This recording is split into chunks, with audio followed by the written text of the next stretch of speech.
Total domination, utter humiliation. On Sunday night, we witnessed one of the most one-sided El Clasico matches we have ever seen. Real Madrid bossed Barcelona in nearly every aspect of the game. So, Zach, starting off, how did Ancelotti and Xavi both set up their sides ahead of this match? So, Ancelotti set up his Real Madrid team in that 4-2-2/4-1-2-1-2 formation with that diamond in midfield.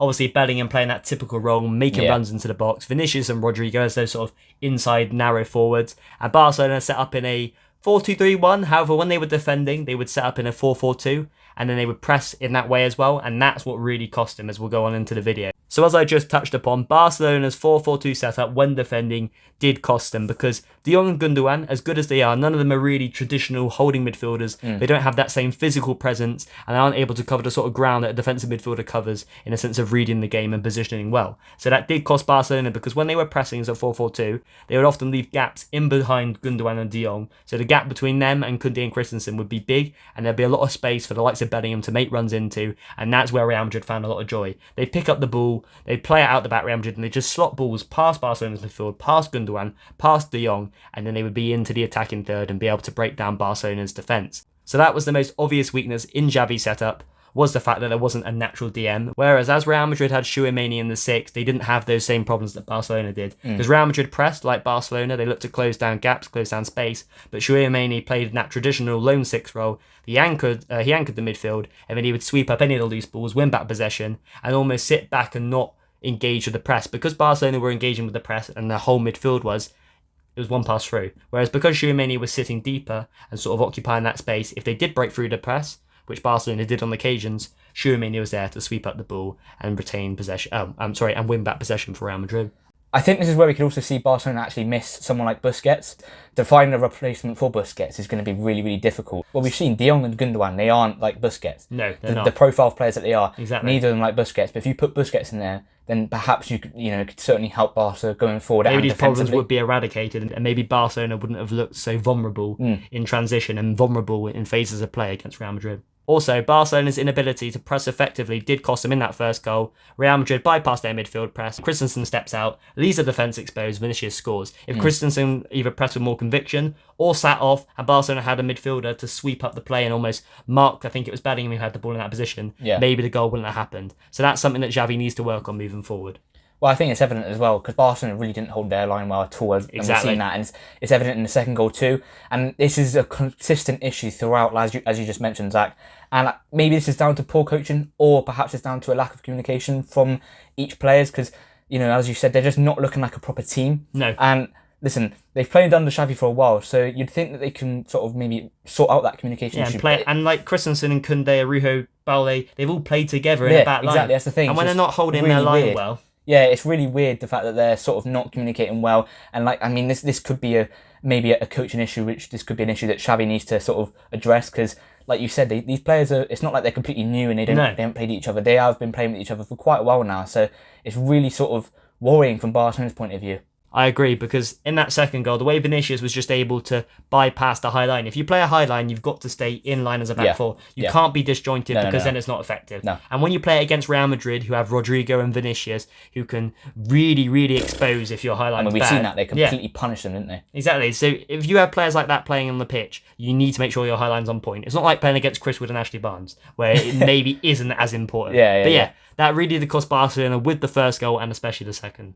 And the only thing Barcelona could really salvage onto this match and really take away from it was Lewandowski's wonder strike. They were 2-0 down. Lewandowski scores that wonder goal. They're back into the game. Yes, obviously they didn't go on to win the match, but a player who can produce a wonder goal like that shows you that if they ever are stuck in a predicament like this again, they can get out of it, can't they? Actually very similar to sort of like a Manchester United, who aren't really very good at the moment, but they've got sort of that moment of brilliance that can get them out of trouble. We've seen that, like the likes of Rashford and Højlund. And I think this is sort of the same sort of issue that Barca have. Like, they're not playing well as a team and they're not great at all. And perhaps that's down to coaching, that's down to players. That's sort of you can sort of make your mind up with who you think's at fault with that. But they still have that brilliance with someone like Lewandowski to get them out of trouble and help them push for sort of a top 4 place at the moment because they've been struggling in the league.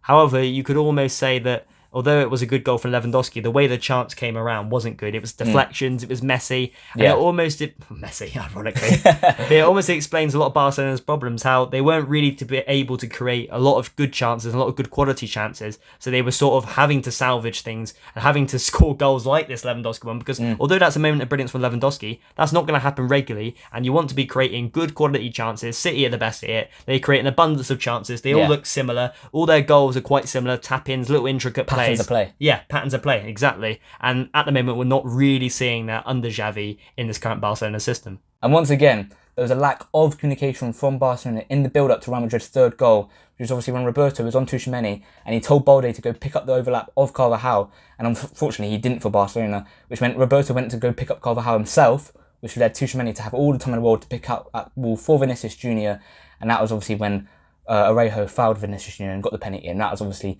Arejo's first yellow card, which obviously, as we know now, was detriment to Barcelona because obviously he went to go and get a second yellow, which obviously meant Barcelona were down to 10 men. But as we saw, again, there seems to be a theme here with Barcelona, another lack of communication. Well, when you have a player like Roberto, who's an experienced player, I know Balde didn't almost listen, but surely a little watch the overlap should be Balde goes and watches Carvajal. But even if he didn't, I know the overlap's costly, but Balde's got that pace. Roberto should have just stayed with Tchoumeni, watched him closely, and even if the ball did get played to Carvajal, Balde would have hopefully had that pace to catch up with him. Yes, an ideal scenario, he would have gone with him in the first phase, but at least then you wouldn't have had no one marking Tchoumeni. And yes, I know Tchoumeni's not a creative player, but still a player of quality who can pick out like the ball to Vinicius. What a ball it was! The way it looped and dipped in. It was a fantastic pass. And obviously Arujo, who's had troubles with Vinicius in the past, brought him down, and Vinicius scored the penalty. And unfortunately got the yellow card, which meant he went and the second yellow was a yellow. I know some people might say it was a bit soft, but when you go through the back of someone, when you put your studs on the back of their sort of calf area,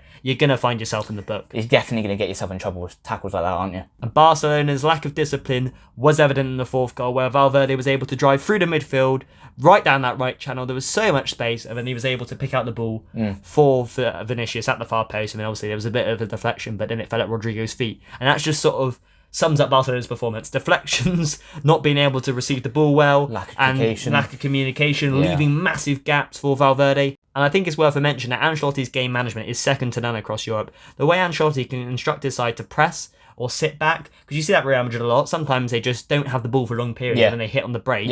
Or other games, they're pressing really well, they've got possession of the ball, and it's just the way Ancelotti can sort of adapt his game and adapt his managerial style towards the opposition. Really, really good. It's like World class. Xavi's been coached by Pep Guardiola with this tiki-taka play, and you'd think he'd be able to almost hold his own against Ancelotti. Yes, I know Ancelotti's got more experience, but he's not a nobody, Xavi. He knows how to play very unique styles, but the way Ancelotti was just able to read Xavi's style of play, exploit the gaps, and just utilise the players he had was really truly brilliant, wasn't it? Yeah, exactly. And I think Ancelotti has a speciality in sort of working with sort of Galactico teams in terms of, like, you got the likes of Bellingham, Vinicius Jr., right? And he sort of gives them to an extent a free roam in terms of he allows them to sort of express their quality. They're fluid in attack, aren't they? Exactly. And we've seen that with past teams that Ancelotti's had. And I think the only other manager that's probably better than him at doing it is Zidane, because dealing with those egos. Yeah, like the Galactico teams.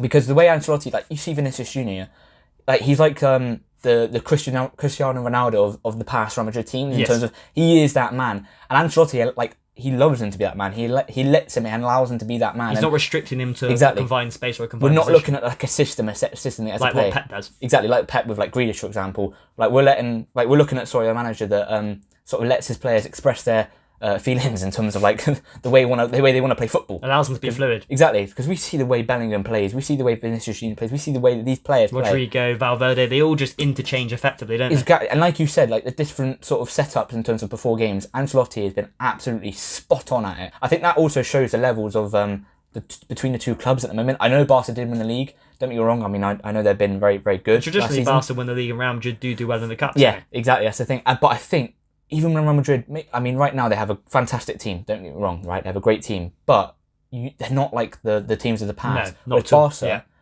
they don't have the teams of the past, and they've just completely sort of. I know they won the league, but just like European wise, like domestically in terms of the not domestically, sorry, in terms of like the cups in Europe, they've completely sort of just tailed off in a way, and it just for me it shows the levels between the mentality of the two clubs. Like you look at Barcelona.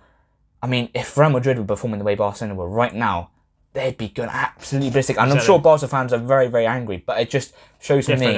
I mean, obviously Barca have their financial issues, I get that. But in terms of like the mentality and just the levels between the two clubs, of Real and Barca, this just shows why Real Madrid, for me, are the biggest club in the world. But also, I think it's worth a mention, when you look at the Barcelona team, from those great Barcelona teams years gone by, there aren't any of those names in the 11. Whereas with Real Madrid, they've still got... Exactly. He was almost the last sort of big name from previous Barcelona teams. Whereas Real Madrid, Modric, Kroos, Carvajal, these sort of players with bags of experience, bags of almost ability at the top level. Yeah. They know what to do in pressurised situations. They're still there to coach them through. Yes, they've got Lewandowski, Barcelona, and they've got players like Gundogan who have won loads of trophies. But in terms of playing for the club and playing for the badge and knowing what the club's about, they're not the same profile as the Real Madrid players are in relation to... And I think Real Madrid have actually surprised me with the departure of Benzema. The way they've handled that really, really well. Exactly. And they've been really, really good. You can't have any complaints. Like, I thought Benzema, who's probably the biggest name at Real Madrid when he did leave as well, and the fact that they lost someone like him who knows how to win. He's been there. He's been at the top Galactico teams.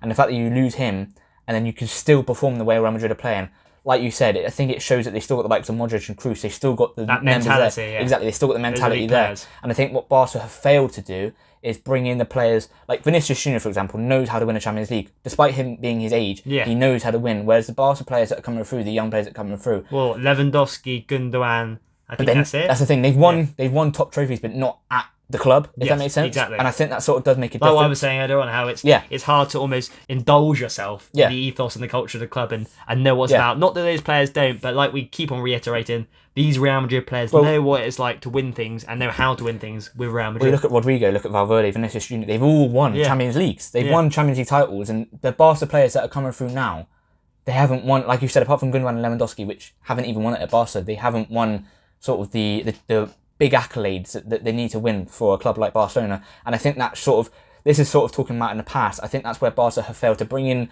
the right players in to sort of help embed them in the club ethos and push them on to be going on to win Champions Leagues.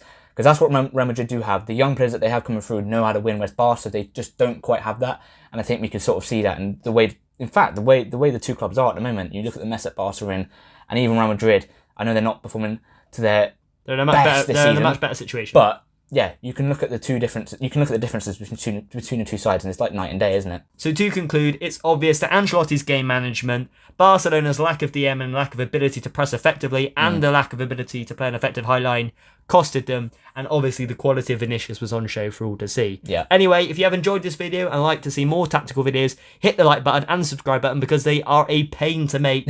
But we do enjoy doing them, and obviously you seem to enjoy watching them as well. So yeah. Do show your support if you have enjoyed this video. Thanks for watching, and we'll catch you in the next one.